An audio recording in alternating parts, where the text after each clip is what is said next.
Before we get started on the Dharma talk, please join me in invoking the Buddha's name 3 times. Namo Shakyamuni Buddha. Namo Shakyamuni Buddha. Namo Shakyamuni Buddha.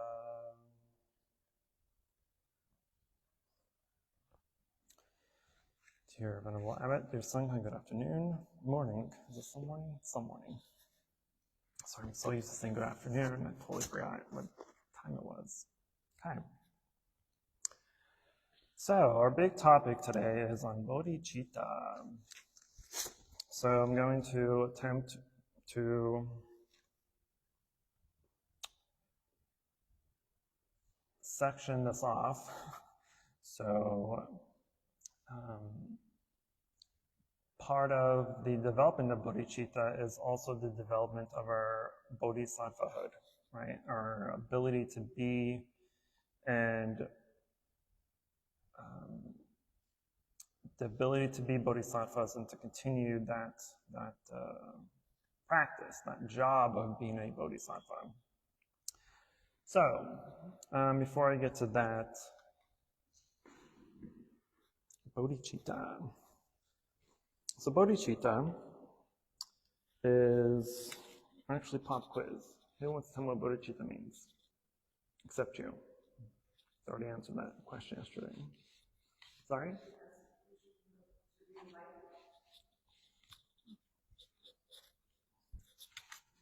I need a pocket. I'm so sorry. Say again?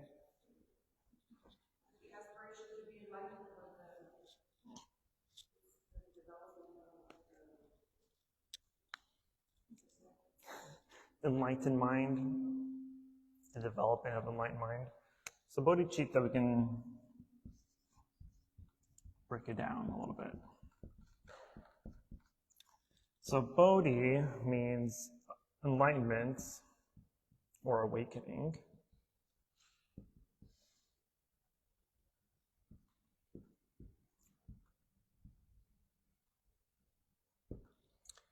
And then citta means mind, or depending on the context, can also mean heart. So it is the mind of enlightenment, or the heart of awakening, right? Bodhicitta is the altruistic wish, aspiration to attain enlightenment for the benefit of all beings. And so it is essentially the fuel that will move us to continue our path as bodhisattvas, to make bodhisattva vows, to act in the characteristics and the practices and the developments of the bodhisattva in order to liberate our minds, right, in order to become fully enlightened bodhisattvas. So bodhisattvas in turn, I'm going to start with the characteristics of the bodhisattva.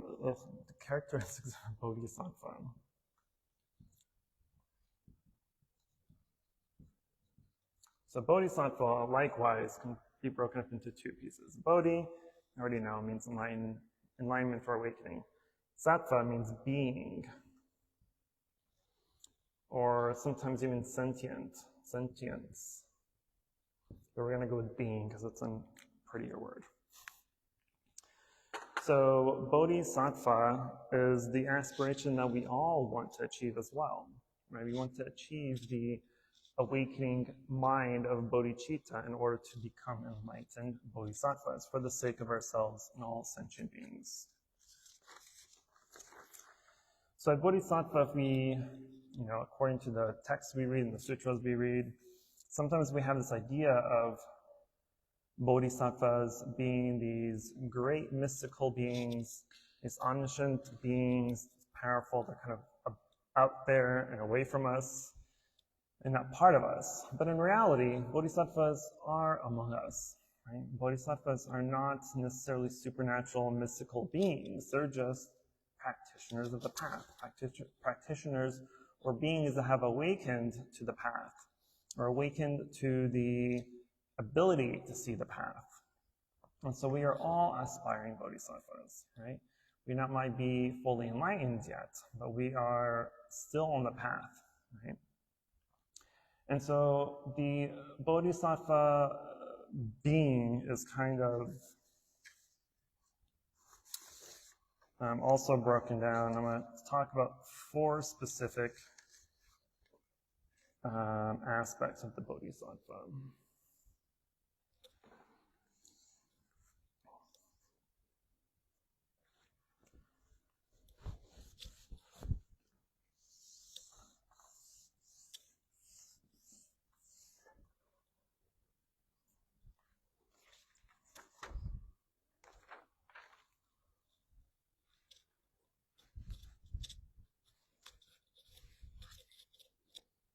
My mic fell in my non-existent pocket. So today we're going to talk about specifically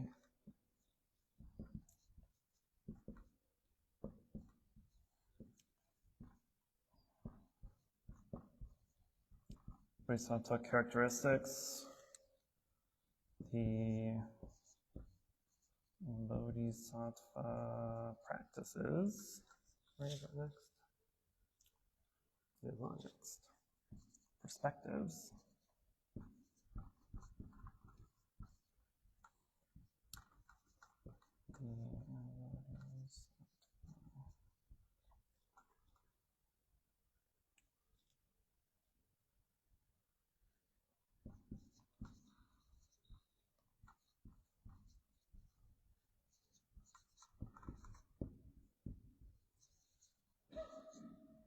Excuse my chicken handwriting.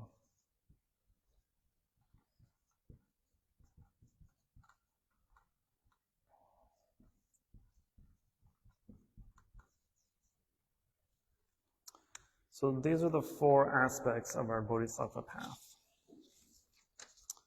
So the character of the Bodhisattva, of any Bodhisattva, including yourselves, are selflessness, kindness, and compassion. So the Bodhi part of our title, right, because we can all call ourselves Bodhisattvas. And so Bodhi here also comes in 2 aspects. It speaks to the commitment and the dedication to seek enlightenment, right, to go out into the world, to live by the practices, by the Dharma, to seek and attain that enlightenment. It also speaks to the devotion that brings enlightenment to all sentient beings. So it's not just enlightenment for yourself, but it's enlightenment for all others. This is one of the distinguishing characteristics between a bodhisattva and a non-bodhisattva, or more specifically, another enlightened being, like an arhat, right? So an arhat in Theravada Buddhism, the southern tradition of Buddhism, their ceiling, their goal, their aspiration is to attain arhatship, which is full enlightenment, but it is the severance from the cycle of birth and death, right? So once they've attained nirvana, they're done. They're good to go. They have no means to want to continue in the world or in other worlds. They're satisfied with their own nirvana and they pass along. Bodhisattvas, on the other hand, which are fueled by, or they're ignited by their great compassion and kindness, they choose to become enlightened and to return to the cyclic existence of life and death in order to help all other sentient beings. And there are many bodhisattvas who have made many vows to continue on this path of life and death until all sentient beings are fully enlightened in all realms of existence. So just like Kshitigarbha over there, Earth Store Bodhisattva, is the Bodhisattva of, this isn't a correct term, this is what I call him. He's the Bodhisattva of hell. So his aspiration, his Bodhisattva vow, was to help enlighten and liberate all beings in the hell realms. And only until then, when all those beings are extinguished, when all those beings are liberated out of hell, will he then commit to attaining full, complete enlightenment, and then also continue on to nirvana. So as we practice our bodhisattva jobs, right? We're trying to attain and manifest really great compassion and great kindness, right? And so a bodhisattva is one who seeks the Buddha way and liberates all beings. An enlightened practitioner who finds fulfillment in the fulfillment of others. And so part of the other characteristics of the bodhisattva are, in general, are the 6 paramittas, or the 6 perfections, and the 4 immeasurables, the 4 Brahma Viharas, which are compassion, loving kindness, equanimity, and joy. And then, of course, the 6 perfections of generosity, morality, diligence, effort, energy, meditation, and wisdom. So all these 6 paramittas, 6 perfections, and 4 immeasurables, these 10 characteristics, these 10 goals are the aspirations that need to fuel our dedication to our path. So where I was going with this, with the Bodhisattva and the Arhat, is the Bodhisattva, like in our Mahayana Buddhism, right? Mahayana literally means great vehicle. Maha means great, yana means vehicle or path. And so the difference, also the distinction between Mahayana and Theravada, is that since the Theravada tradition, the Arhats seek enlightenment for themselves and are satisfied with that enlightenment and then go and then move on, they're considered the small vehicle because they're only able to take themselves across the sea of suffering into the shore of liberation. Whereas a bodhisattva, because of the devotion, because of their vows to remain in the cycle of existence, life after life, they're able to take many people across the shore of enlightenment. So they're called the big vehicle, the large vehicle, right? They have a bigger boat they can take. They have a cruise ship, whereas an arhat only has a little kayak. So all bodhisattvas have great vows. And even for ourselves, we should have aspiring vows as well to attain enlightenment for the benefit of ourselves and for others. So for those of you that have taken bodhisattva vows, for instance, have hold of those vows. But not only is it important to hold those traditional vows, it's also important to make your own vow as well, right? So make your own aspiration, make your own promise to yourself that life after life, you will continue to remain in this world for the benefit of all sentient beings. One of the vows in our Chan books that is my personal vow is, I vow from now until the end of my life and in all future lives until I attain Anuttara Samyak Sambodhi, that will help all sentient beings in all realms of existence end their suffering. That is my personal vow. I've included in the Chan book because it's prettier than some of the other vows out there. But that's also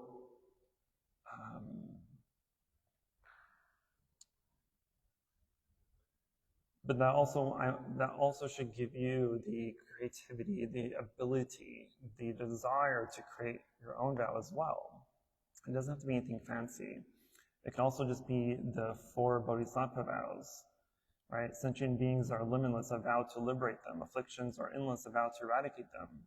Buddhahood is supreme, a vow to attain it. I'm missing one. What else am I missing?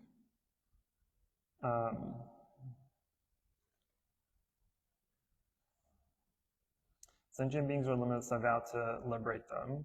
Afflictions are endless, I vow to eradicate them. Teachings are infinite, I vow to learn them. Buddhahood is supreme, I vow to attain it. So those are also just the general 4 bodhisattva vows as well that we can all take. And we take bodhisattva precepts or bodhisattva vows. Those are your 4 main vows on top of the 10 major vows and the 48 minor vows. This is a lot of vows. They're not rules necessarily, right? They're just the guidelines. They are the stepping stones that help you to mindfully practice the Dharma, to mindfully be aware of your situations, to be mindful of your thoughts, speech, and actions, right? It holds you accountable for your thoughts, speech, and actions. That's the reason why anybody takes precepts, especially the 5 precepts. Why take the 5 precepts? The 5 precepts in themselves, again, they're not rules. They're to abstain from taking life, abstain from stealing, abstain from sexual misconduct, abstain from lying, and abstain from intoxicants. These are not rules or commandments that are difficult, right? They're common sense. Don't kill, don't steal, don't lie, don't commit sexual misconduct, don't do crazy drugs and alcohol and drink and drive, basically, right? Common sense. But the reason we take those vows, those precepts, is so that in order to wholeheartedly walk this path and take in all the difficulties, all the difficult situations that we will find ourselves in, right? To surpass the difficulties of our practice, to be able to ascend through all the hindrances, all the afflictions, all the ailments of our mind, speech, and body, in order to transcend that, so we can practice, achieve our bodhicitta, and achieve our bodhisattvahood. And so the precepts help you keep yourself accountable for your life, for the decisions that you make in life, right? Because sometimes we just make decisions nonchalantly. It's just, there's often no benefits, no helpfulness, right? It's unwholesome. But if we follow the precepts and our decision-making based on our precepts, right, it keeps you accountable and it guarantees you, hopefully, a wholesome outcome, a wholesome outlook, a wholesome result. And so the sutras describe kindness and compassion as the foundation of the Dharma, right? So kindness here is specifically referring to the sharing of joy. And this is in many types of joys. Joys of celebration, joys of meditation, joys of the Dharma, joys of enlightenment, right? You're sharing the joys that you achieve through your practice, through the Dharma, and you share that joy with others, right? Just like in our chanting, when we're invoking the Bodhisattva's names, right? The happiness of others is my own happiness. When you smile, I smile, right? Likewise, the Bodhisattvas look upon us like that as well. They don't see themselves as separate from us. We are them, and they are us. So when we're happy, they're happy. When we're sad, they're sad. And so the Bodhisattva's job, our job in life, is to be that support to those that are suffering. Now, we cannot always be helpful to people, right? But we don't always have the answers. But we do have, hopefully, through your dedicated practice, enough wisdom and knowledge through the Dharma and through your ability to practice and to uphold and to share kindness and compassion. Sometimes that's all people need, right? You don't have to be a PhD or a psychologist or a therapist in order to help people with their ailments, with their suffering.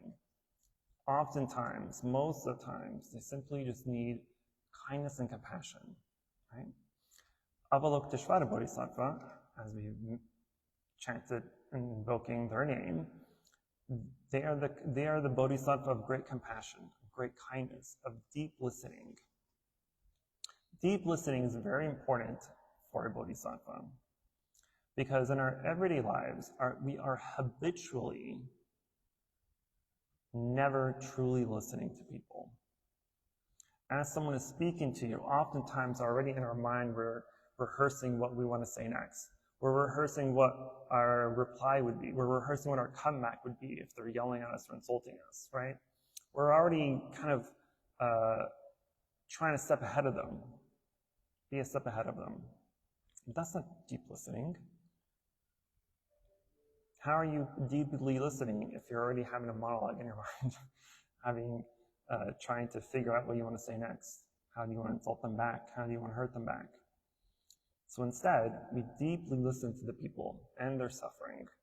And that way, if we're deeply listening and truly paying attention and truly know what they are saying, then we have more room, more capacity, more opportunity to know how to respond to their suffering. Because if you're listening to them, but you're also rehearsing in your minds, right? You're trying to multitask. You can't listen and have a dialogue in your mind and also try to figure out how to help them. No, right? You need your full attention on how you need to help them. So after they speak to you, after you are listening to them deeply to see truly what their suffering is and what the cause of their suffering is, then you can use the power of your kindness and compassion and empathy to find a expedient means in order to help them. And the compassion here refers to the removal of pain, specifically the indescribable pain of being reborn in the three realms of suffering, of hell, hungry ghosts, and animals. And on the other side of kindness and compassion is selflessness, right? The third characteristic of the Bodhisattva. So in the hearts and minds of Bodhisattvas, there is no self, just sentient beings. So regardless of what we need, Bodhisattvas are always willing to give us without reservation. And this goes back to the first of the 6 perfections, generosity. Generosity as a perfection, as a paramita, means true giving. Giving without the desire, the expectation of a return. I think I've said this a couple of weeks ago during a Dharma talk. If you expect a thank you for opening a door for someone, that's not true giving. If you expect you're welcome, if you expect any sort of reply or response from your kindness, it's not true giving. So true giving is giving with no expectation of a return. Do not expect a thank you from someone that you've done something kind to them. Do not expect oh, you're welcome, or thanks, you're the best, or you've helped me out, or whatever response you desire. Drop that. If you have a desire for a response, it's not true giving. You're simply just giving for the sake of being represented for your kindness. And it's not true giving.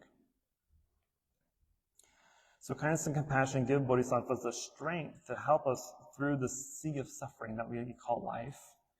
And it is the foundation of the Mahayana spirits, of the Mahayana practice, of the bodhisattva practice.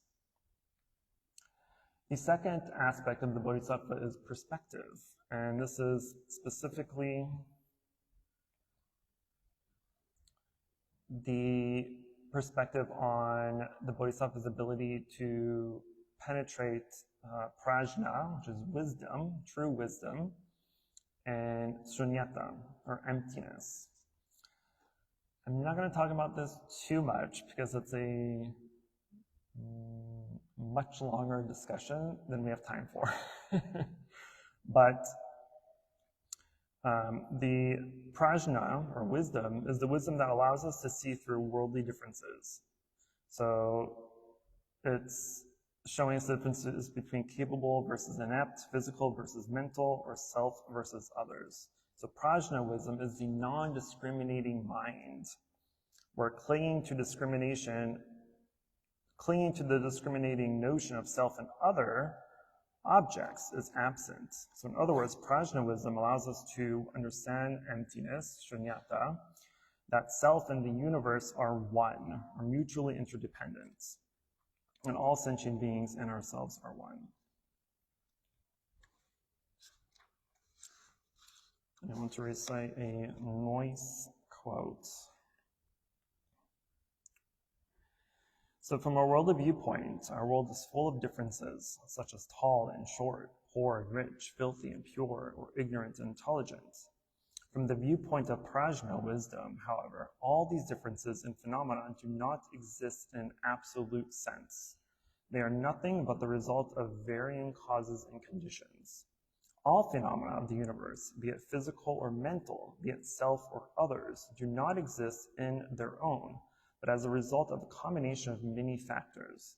This is the Dharma realm of oneness. In this state of mind, all differences are equal. Truth and phenomena are integrated.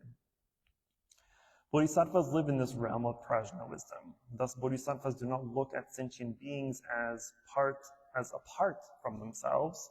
Sentient beings are their hearts and minds, and their hearts and minds are sentient beings.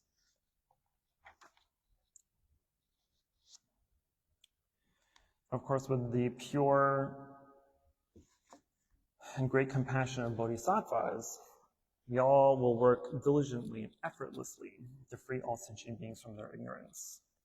And that is our job, to free not only ourselves, but all other beings of their ignorance, because ignorance is the cause, the main cause of our suffering. Ignorance here does not mean that we're stupid or we just don't know. Well, it does mean we don't know, but ignorance here in Buddhism means just not knowing or not seeing the truth of reality. This is where emptiness comes in hand, because we need prajna, we need wisdom in order to penetrate emptiness. Emptiness is a very big topic in Buddhism, but it's also very difficult to kind of explain, because it's more of an experiential process than it is trying to describe it in words. But essentially, emptiness is being able to see things for what they are, as they are, right? Meaning, let's take this microphone for an example. This thing that I'm holding that is allowing my voice to be heard louder. This thing that does these things is called a microphone. Its name as microphone. But if I were to turn it off or to disconnect it, sorry, I meant to turn it off first. If I were to disconnect it, right, or take the batteries out, at what point does this microphone stop being a microphone? Is it when it's turned off? Is it when the batteries are out? Do I have to take it to pieces? Do you have to throw it on the ground? Do you have to smash it? Do you have to throw it away? Do you have to melt it? What do I have to do in order for this microphone to stop being a microphone? How many parts do I have to take off before it stops being a microphone? At what point does it cease to be a microphone?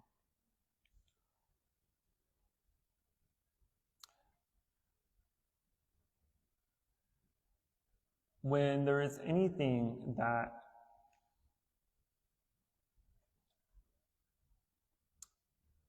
comes together to make things, right? Because emptiness is the absence of, sorry, it's not the absence. It is the penetration of seeing all the causes and conditions that made the thing that we call a microphone. This microphone didn't just come into existence. It didn't just auto-magically show up, right?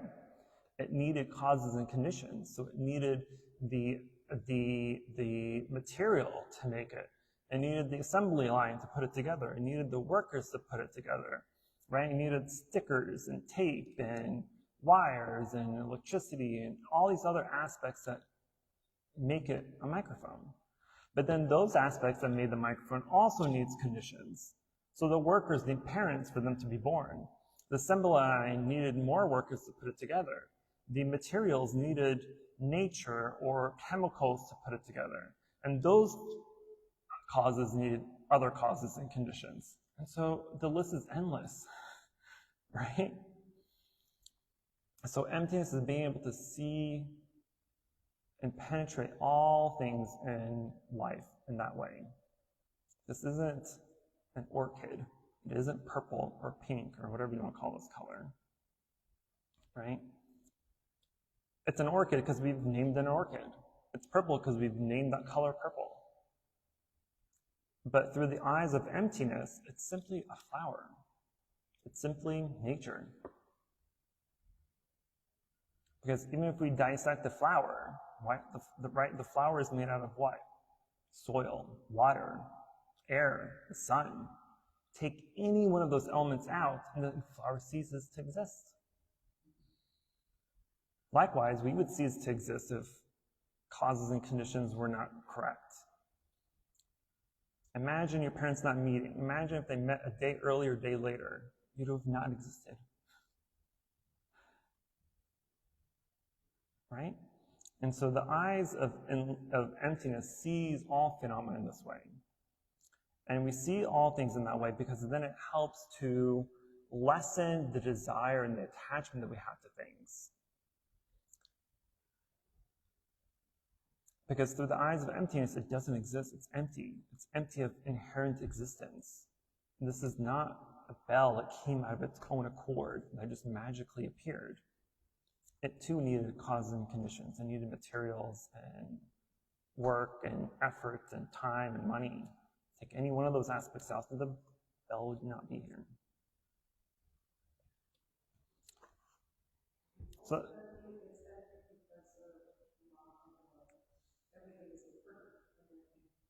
permanent. Well, not impermanent, but also conditional. Right? You're here based on the conditions of your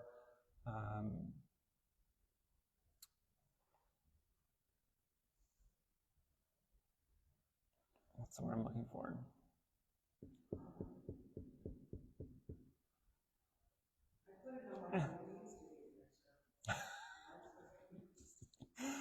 Yes, but you would not be here if your parents were not here. If your parents did not exist, or your parents did not meet, or meet on time, you would cease to exist. You would not exist. Yes. So what would you call the beginning of all things? What about, there is no beginning of all things. So is there any one truth? The one truth is enlightenment. The eradication of our ignorance in order to see the truth, right? What is truth? First of all, let's go back to that. What is truth? Truth is the absence of non-truth, right? But in emptiness, even truth doesn't exist. Because truth means that someone had to designate and say, this is truthful and this is false. If there's any designation to anything, it's not real. There's no truth. There's no falsehood. So then what is truth? In Buddhism, there's relative truth and ultimate truth. Relative truth is the relative truth in the world. The sun rises, and then their moon is at night. People are born, they age, they get sick and die. These are relative truths. Ultimate truth is the penetration of emptiness to see that all this is empty. You are only here because of causes and conditions. Right? If those causes and conditions did not exist, would you still be here? If those causes and conditions and the causes of those causes and the causes of those causes, and the list just goes on and on and on and on. To see that all things are inherently just like that, that's ultimate truth. That's knowing that nothing exists inherently of its own nature. That's simple words I can try to put it, is ultimate truth in Buddhism. Is seeing beyond our conventional means of understanding, of our conventional means of perception.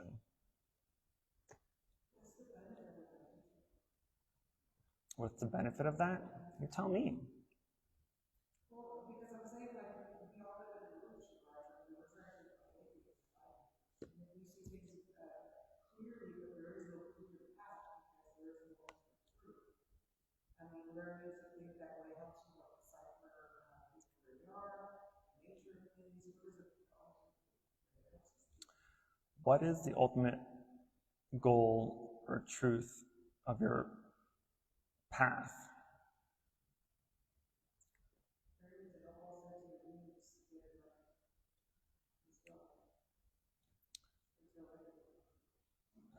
But that's what I'm saying. That's exactly the question I'm asking. How does it look like? It's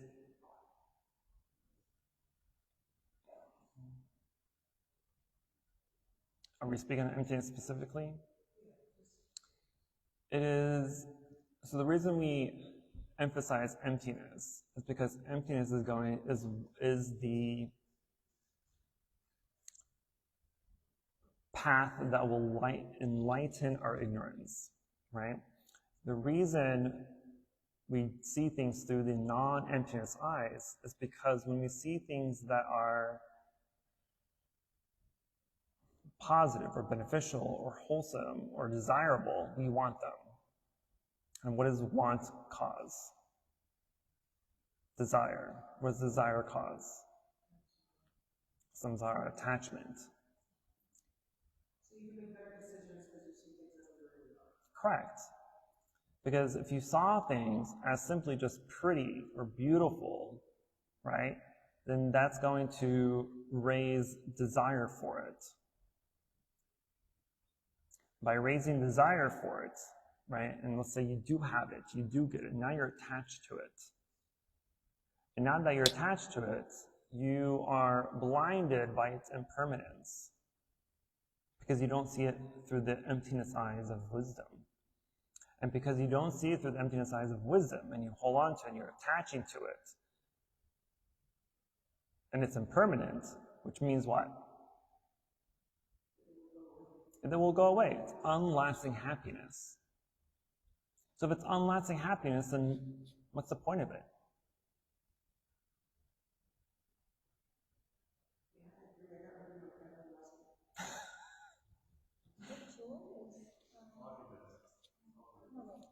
Growing. Does emptiness grow, or is growing beautiful, or is growing dead, or is growing a part of consciousness maybe knowing itself, or is growing? What do you mean by growing? Emptiness, or something grows that power, or something may be impermanent, but still be.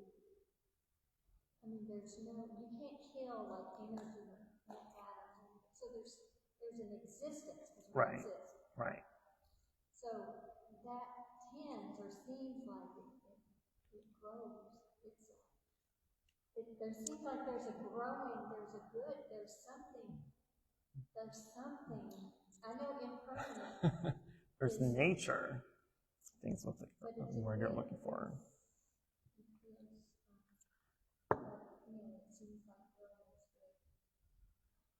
Impermanent, but Cynthia and I were discussing this earlier about, and I'll explain this to my son, with the scientific understanding of everything, all energy, all matter that is in existence comes into existence at that point.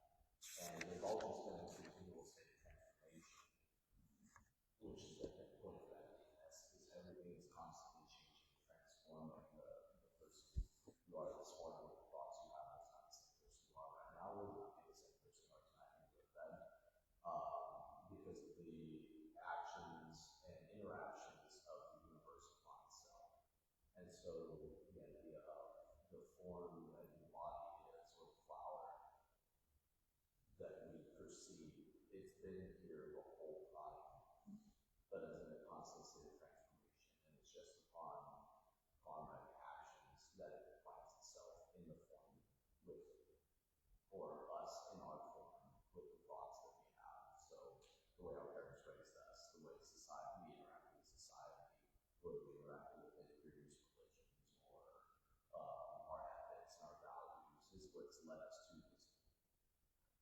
But it still seems like the atoms and everything fit together is very orderly, very conscious, and very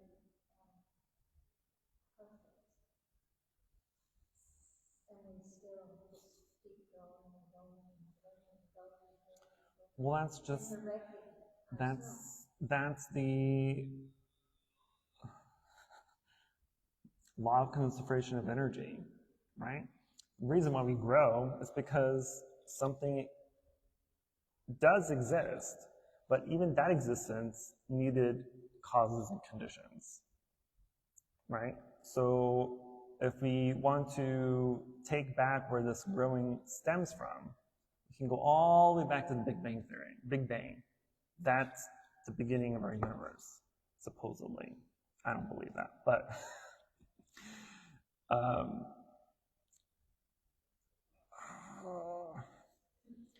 I have so many, not theories, I have ideas about, because you've mentioned like everything turned out to be perfect and working order, right? Well, if we think about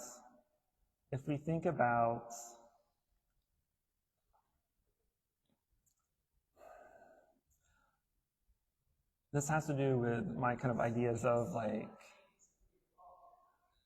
right.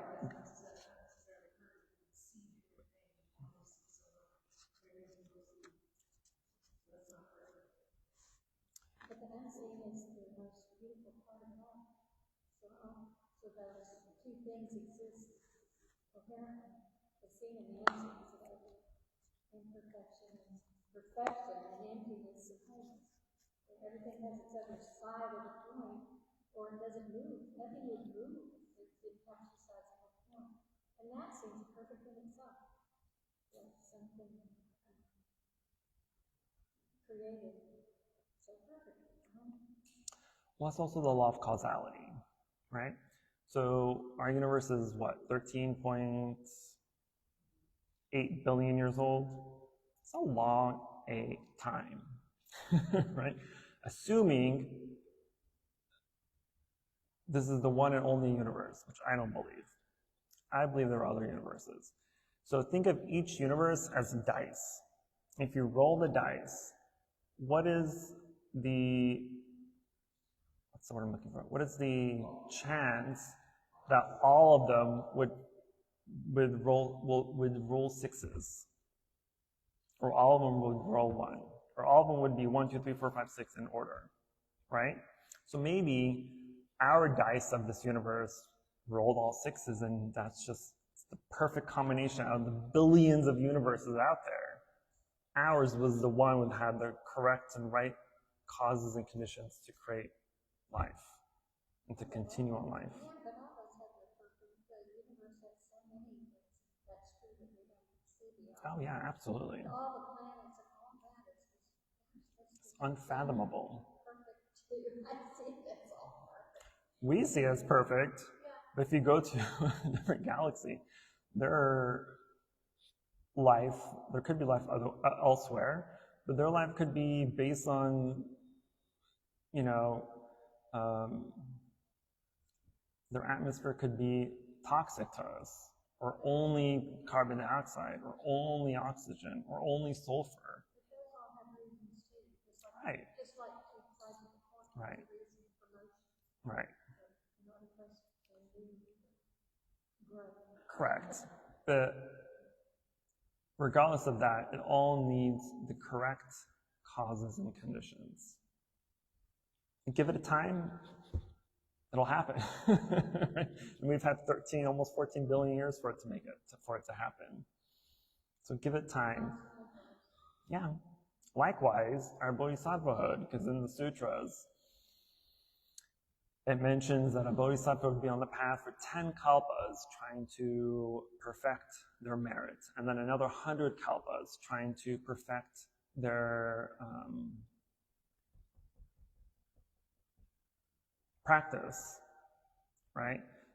Which is a lot of time. A kalpa is an eon, basically, right?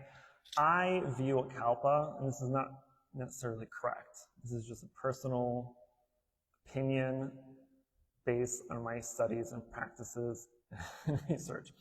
One kalpa is the life cycle of one universe. So from the beginning of the universe until its end, because it will end in some way, shape, or form, it will die out, right? The energy eventually has to stop, will run out eventually, right? In trillions and trillions and trillions and trillions and trillions and trillions of years. It's like trillion to the power of 10.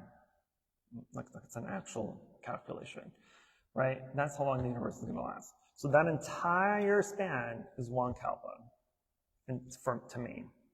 So imagine saying the Bodhisattvas and the Buddhas need 100 kalpas of cultivation, and then they can achieve full enlightenment as a Bodhisattva. But then they need another 100 kalpas of cultivation in order to achieve Buddhahood. That's like, we can't even imagine that amount of time, right? But it's also symbolic. It's symbolic in the sense that it takes time, it takes diligence, and it takes effort in order to cultivate the practices of bodhicitta and to see things for what they are through the eyes of emptiness and through the eyes of wisdom. It takes time. So because it takes time, which is relative, it means it's achievable for most of us.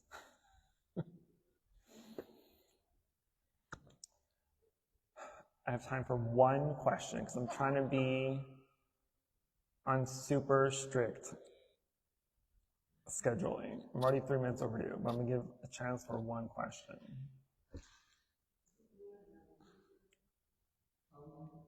Sorry, you're like right behind the things. I can't really see you. I was thinking about paradox, how two seemingly different things can be true at the same time.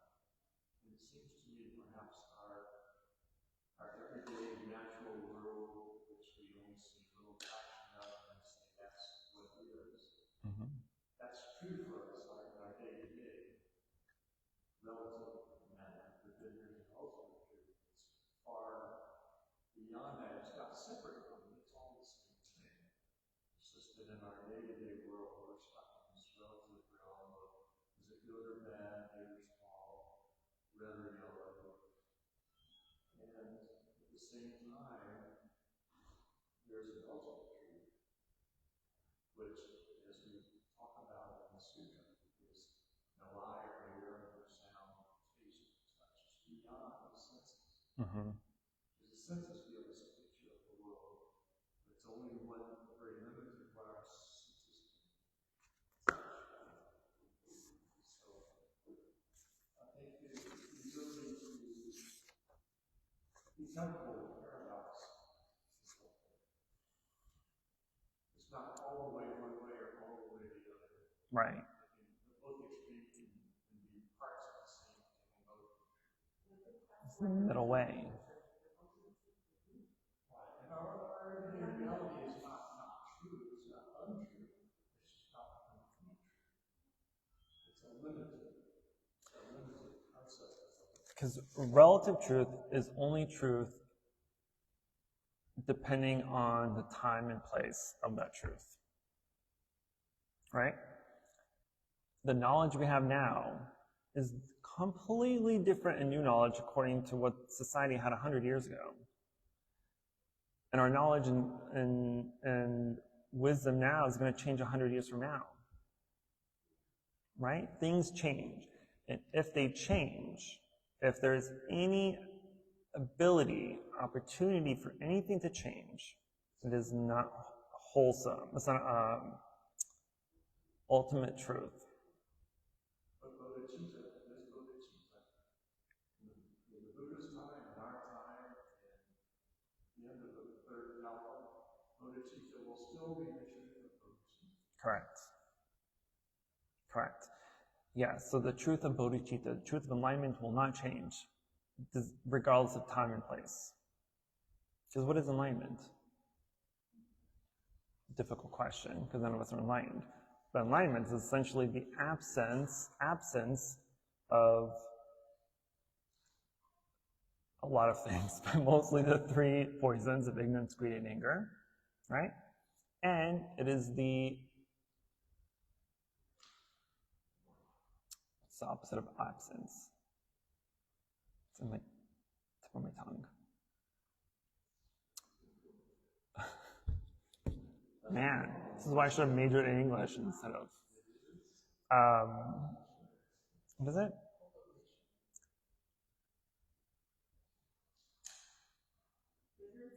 Cultivation of, cultivation might be a good word. Cultivation of freedom, right? So it's the absence of the three poisons of ignorance, greed, and anger. It's the cultivation and the attained freedom. We attain freedom from enlightenment. Because right now, we're not free. Why are you not free? Because you suffer. Why do you suffer?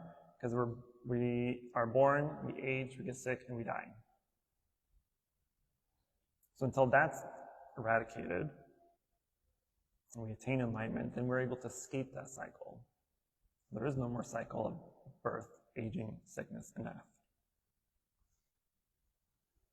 Okay, I'm going to stop talking now. So we will continue the last two aspects in our next Dharma talk and go into hopefully I'll have time to finish that and go into the actual practices of developing bodhicitta. So we will transfer the merit and then we'll go to our next session. Please join me in invoking Buddha's name. Namo Shakyamuni Buddha Namo Shakyamuni Buddha Namo Shakyamuni Buddha.